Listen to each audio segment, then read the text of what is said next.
Hello friends, एक बार फिर आपका बहुत बहुत स्वागत है आपके अपने यूट्यूब चैनल डीएलएड वाला में। और दोस्तों, आज की इस क्लास में हम आपके लिए लेकर हाजिर हो चुके हैं यूपी डीएलएड थर्ड सेमेस्टर 2021 के 8वें प्रश्न पत्र को, जो कि कंप्यूटर का होता है। और ये जो पेपर होता है ये आपका 25 नंबर का होता है और इसमें आपको 1 घंटे का समय मिलता है पेपर को सॉल्व करने के लिए। आज की इस क्लास में हम इसी पेपर को यहाँ पर सॉल्व करने वाले हैं। उससे पहले आपको बता दें, यहाँ पर 2016 हो गया, 2017 हो गया, 2018, 2019, 2020 इन सभी वर्षों के जो प्रीवियस ईयर क्वेश्चन पेपर हैं वो हमने आपको इसी चैनल पर सॉल्व करा दिए हैं, जिसकी प्लेलिस्ट भी हमने आपको बनाकर दे दी है इसी चैनल पर। तो आप तुरंत जाइए और उस प्लेलिस्ट में सारी क्लासेस को देख लीजिए, क्योंकि प्रीवियस ईयर क्वेश्चन पेपर की जो सीरीज होती है वो आपके लिए बहुत ज़्यादा इंपॉर्टेंट होती है आपकी परीक्षा के लिए। अब आपको पता ये भी चल चुका है कि अगस्त माह के अंतिम सप्ताह में आपकी परीक्षाएं भी आयोजित होने जा रही हैं। तो अब आपको अपनी परीक्षा की तैयारी और भी ज़्यादा अच्छे तरीके से कर लेना है और प्रीवियस ईयर के जितने भी क्वेश्चन पेपर हैं उन सभी को यहाँ पर एक बार ज़रूर आपको सॉल्व करना है, देख लेना, पढ़ लेना है, ताकि परीक्षा में जो भी प्रश्न रिपीट हो। आपको पता ही होगा प्रीवियस ईयर क्वेश्चन पेपर से बहुत बड़ी संख्या में प्रश्न रिपीट हो जाते हैं। तो जो भी अभ्यर्थी पीपीक्यू सीरीज़ को देखते हैं उन्हें बहुत बड़ा फायदा मिलता है, इसलिए ये सीरीज़ लगातार आपको दी जाती है। तो सबसे पहला प्रश्न आपके सामने स्क्रीन पर है, ज़्यादा टाइम ना वेस्ट करते हुए सबसे पहला प्रश्न है एजुसेट क्या है। ठीक है, क्या रेडियो स्टेशन है, क्या टीवी स्टेशन है, या फिर सैटेलाइट है, या शैक्षिक चैनल है। तो जो एजुसेट है ये एक शैक्षिक चैनल है। क्या है? एक शैक्षिक चैनल है।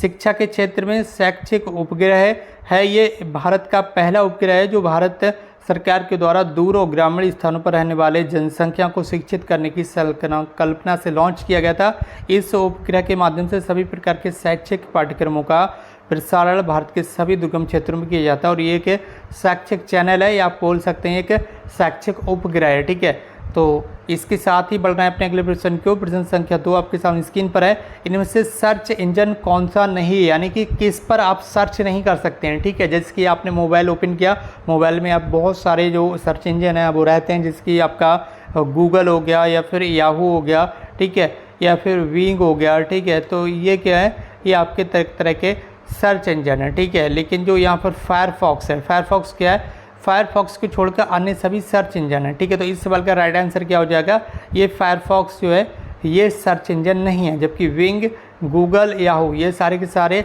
सर्च इंजन है। फायरफॉक्स एक लोकप्रिय मुफ्त संसाधन ओपन सोर्स वेब ब्राउज़र है।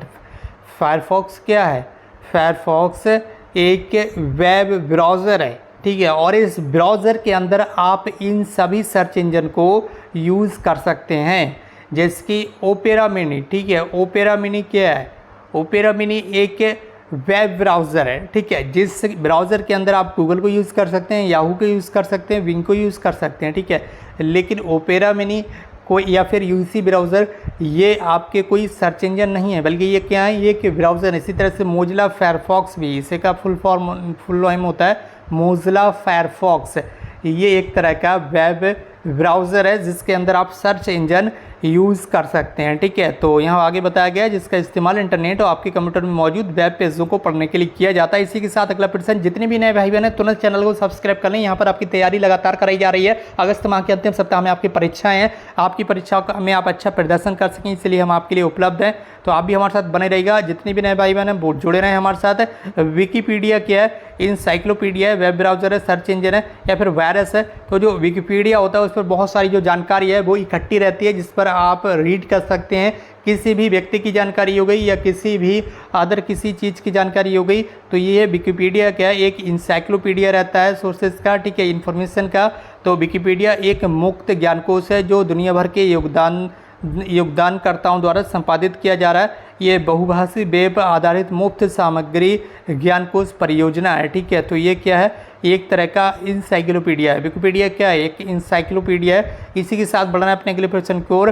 डीवीडी का विस्तृत रूप, विस्तृत रूप से का मतलब है यहाँ पर इसकी फुल फॉर्म आप बताइए हमें। ठीक है, डीवीडी की है तो डिजिटल वेक्टर डिस्क होता है, डिजिटल वॉल्यूम डिस्क होता है, डिजिटल वर्सेटाइल डिस्क होता है, फिर डिजिटल विजुअलाइजेशन डिस्क होता है। तो यहाँ पर राइट आंसर हो जाएगा आपका ऑप्शन सी। ठीक है, ऑप्शन सी आपका राइट आंसर हो जाएगा, डिजिटल वर्सेटाइल डिस्क।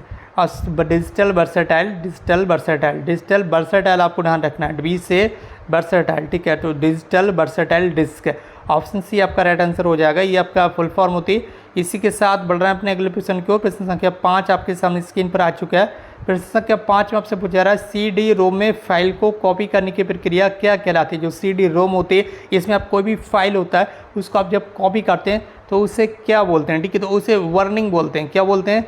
वर्निंग बोलते हैं। जिसकी एक CD ब्लैक CD रोम है, उसमें फाइल्स को कॉपी करके आप डाल रहे हैं, ठीक है, ठीक है। कोई भी डेटा है CD रोम के अंदर आप इंसर्ट कर रहे हैं तो वो क्या कहलाता है? वो वर्निंग कहलाता है। तो CD रोम में फाइलों को कॉपी करने को आप वर्निंग प्रक्रिया के रूप में जाना जाता है। CD रोम का full form compact disc read only memory होता है, ठीक है। ये भी आप फुल फॉर्म भी आपको ध्यान रखना है। CD रोम की फुल फॉर्म क्या होती है? Compact disc. CD से हो गया आपका कॉम्पैक्ट डिस्क, ROM का मतलब हो गया रीड ओनली मेमोरी, ठीक है। ये स्टोरेज डिवाइसेस में डेटा के साथ साथ मीडिया फाइलें भी हो सकती हैं। वर्निंग मीडिया फाइलों जैसे मूवी, पिक्चर आदि को CD में कॉपी करने की प्रक्रिया है। वर्निंग क्या है? वर्निंग एक ऐसी प्रक्रिया है जिसके द्वारा आप मूवी को CD के अंदर डाल सकते हैं, पिक्चर को डाल सकते हैं, या फिर अदर किसी सॉन्ग्स वगैरह जो भी चीज़ें होती हैं फाइल्स, उनको आप इंसर्ट कर सकते हैं, यानी कि यहाँ पर वर्निंग के थ्रू उसमें पहुँचा सकते हैं। प्रश्न संख्या 6 यहाँ से अब लघु उत्तरीय अति लघु उत्तरीय प्रश्न स्टार्ट हो चुके हैं। इसी बात पर कर दीजिए इस वीडियो को शेयर अपने फ्रेंड्स के साथ, ताकि और भी यहाँ पर क्लास में जुड़ सकें। प्रश्न संख्या 6, डेटाबेस के प्रमुख उपाय बताइए। डेटाबेस के प्रमुख बताइए, ठीक है। तो डेटाबेस का सीधा मतलब बहुत सारे डेटा का समूह जिन्हें एक जगह क्रमबद्ध तरीके से स्टोर किया जाता है ताकि इसे आसानी से एक्सेस, मॉडिफाई और अपडेट किया जा सके। इस डेटाबेस बहुत से तत्वों से मिलकर बनता है। डेटाबेस के प्रमुख तत्व यहाँ पर आपसे पूछे गए हैं, ठीक है। डेटाबेस के प्रमुख एलिमेंट यानी कि तत्व क्या हैं, डेटाबेस किन किन से मिलकर बनता है, डेटाबेस क्या है। तो टेबल हो गया, क्षेत्र में स्तंभ हो गया, रिकॉर्ड्स और पंक्तियाँ हो गए, कीज़ हो गई, ये सारे के सारे डेटाबेस के ही अंतर्गत आती हैं। सारा क्या है? ये डेटाबेस है, ठीक है। वेबसाइट क्या है? वेबसाइट क्या होता है? वेबसाइट पर आप लगातार आपने देखा ही होगा, आप कोई वर्क करते हैं या फिर कोई चीज़ पढ़ते हैं या कोई चीज़ ढूंढते हैं, तो वेबसाइट के थ्रू ही आप वो सारी चीज़ें कर पाते हैं। इंटरनेट पर कोई जितनी भी जो सामग्री है वो कहीं ना कहीं वेबसाइट्स पर ही उपलब्ध है। वेबसाइट पर अलग वेब पेज उपलब्ध होते हैं और उन वेब पेज पर ही वो चीज़ें अपलोड की जाती हैं। तो वेबसाइट कई वेब पेजों का एक संग्रह होता है। वेब पेज को हाइपर टेक्स्ट मार्कअप लैंग्वेज में लिखा जाता है, यानी कि HTML में लिखा जाता है, ठीक है। वेब पेज को किस में लिखा जाता है? HTML में लिखा जाता है। ये भी आपको ध्यान रखना है। जिससे किसी ऐसे कंप्यूटर पर संग्रहित या टेक्स्ट होस्ट किया जाता है जो 24 घंटे इंटरनेट से जुड़ा होता है, ताकि वेबसाइट को इंटरनेट की सहायता से कभी भी एक्सेस किया जा सके। सामान्यतः इस कंप्यूटर को वेब सर्वर के रूप में जाना जाता है। वेबसाइट की पहचान के लिए डोमेन नेम का इस्तेमाल करते हैं और डोमेन नेम वेबसाइट के पते का कार्य भी करता है, ठीक है। इसके अलावा शैक्षिक दूरदर्शन से आप क्या समझते हैं? तो शैक्षिक दूरदर्शन जनसंचार साधनों के अंतर्गत उपलब्ध सभी साधनों में सबसे सशक्त माध्यम है, क्योंकि इसमें श्रव्य संप्रेषण के साथ साथ दृश्य साधन भी उपलब्ध होते हैं। जब दूरदर्शन कार्यक्रम सामान्य रूप से शैक्षिक समस्याओं से संबंधित हो तो उसे हम शैक्षिक दूरदर्शन कह देते हैं, ठीक है। शैक्षिक दूरदर्शन कार्यक्रम कहते हैं। इसके बाद आगे यहाँ पर बताया गया कि जैसे स्वास्थ्य संबंधी कार्यक्रम हो गया, सांस्कृतिक विकास पर कार्यक्रम हो गया, जीवन स्तर से उन्नयन संबंधी कार्यक्रम हो गया, सामान्य ज्ञान संवर्धन संबंधी कार्यक्रम आदि, ये सारे के सारे क्या हैं? ये आपके शैक्षिक कार्यक्रम हैं, ठीक है। अगले प्रश्न को बढ़ना है। डेटा माइनिंग से क्या तात्पर्य है? तो बहुत बड़े डेटाबेस में से किसी उपयोगी सूचना को ढूंढना ये डेटा माइनिंग कहलाता है। अन्य शब्दों में ये कहा जा सकता है कि किसी प्रकार की सूचना की डेटाबेस में से खोज करना ही डेटा माइनिंग है। जैसे कि बहुत सारे डेटा आपके पास उपलब्ध है, ठीक है, किसी भी तरह से किसी भी फॉर्मेट में, उसमें से वो सूचना ढूंढना जिसकी आपको ज़रूरत है, that's known as data mining. उसी को आप क्या बोलते हैं? Data mining. इसके लिए सांख्यिकी, कंप्यूटर ग्राफिक्स, आर्टिफिशियल इंटेलिजेंस आदि टेक्निकों का उपयोग किया जाता है, जिससे चाहिए गई नवीन प्रकार की सूचना को तीव्र गति से डेटाबेस में से ढूंढकर यूजर को प्रदर्शित किया जा सके, ठीक है। ये डेटा माइनिंग के द्वारा किसी परिस्थिति की व्याख्या, विश्लेषण, विशिष्ट परिकल्पनाओं के पुष्टिकरण के संबंध में जानकारी प्राप्त की जा सकती है। प्रश्न संख्या 10 है, श्रव्य दृश्य सामग्री के कोई दो उपयोग लिखिए। तो श्रव्य दृश्य सामग्री को शैक्षिक सामग्री भी कहा जाता है। श्रव्य का अर्थ है सुनना और दृश्य का अर्थ है देखना। ऐसी सभी सहायताएं जो हमारी इंद्रियों के माध्यम से हमें चीज़ों को स्पष्ट करने का प्रयास करती है, उन्हें श्रव्य दृश्य सामग्री या शैक्षिक सामग्री कहा जाता है, ठीक है। तो इस तरह से देख सकते होंगे।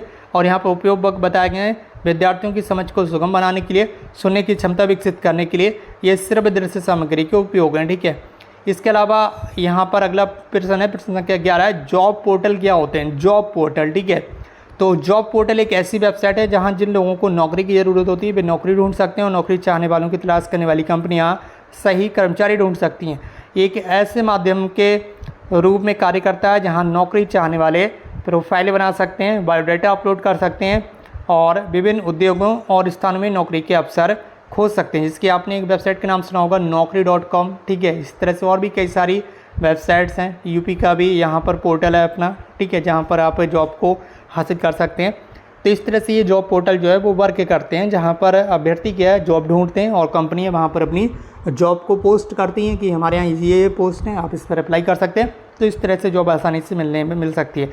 बाकी आपको पता ही होगा 25 नंबर वाले पेपर में 11 प्रश्न ही रहते हैं, अति लघु उत्तरीय प्रश्न 12वें प्रश्न से आपका लघु उत्तरीय प्रश्न स्टार्ट हो जाते हैं। तो लघु उत्तरीय प्रश्नों की क्लासेस आपको अलग से दी जाएगी, इसलिए आप इस चैनल को सब्सक्राइब करके बेल आइकन को जरूर प्रेस कीजिए।